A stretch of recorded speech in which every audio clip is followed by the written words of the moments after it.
ভাইকে আমি ধোকা দেই নাই, শুভ ভাইকে আমি বিয়ে করতে চাইছি। শুভ আপনার টানে চলে আসবে কিনা? দেখা যাক, এটা দেখা যাক। ওকে আপু, আল্লাহ হাফেজ। বাই। অন্তরার এত বড় গাড়ি।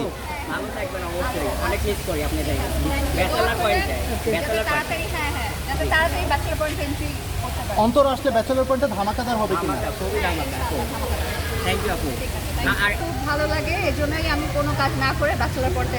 আপনি একটু নোয়াখালী ভাষায় বলেন না এটা একটু। আমি কি এখন কাবিলা ভাইকে কেমন লাগে? কাবিলা ভাই, শুভ ভাইকে আপনি এত ধোকা দিয়েছেন কেন? শুভ ভাইকে আমি ধোকা দেই নাই, শুভ ভাইকে আমি বিয়ে করতে চাইছি। তাই নাকি? হ্যাঁ, আমাকে ছেলেরা নক করে, এটা তো আমার ধোকা দেওয়া না। ছেলেরা আমাকে নক করতেই পারে, আমি সুন্দর, আমাকে ছেলেরা নক করে। শুভ মন খারাপ করে তো লাভ আর নেই। শুভ ভাই তো বিদেশ, কি করবেন? ওটা দেখা যাক, ওটা সারপ্রাইজ হিসেবে থাকবে। থ্যাংক ইউ আপু, ভালো শুভ কি থাকবেন। আপনার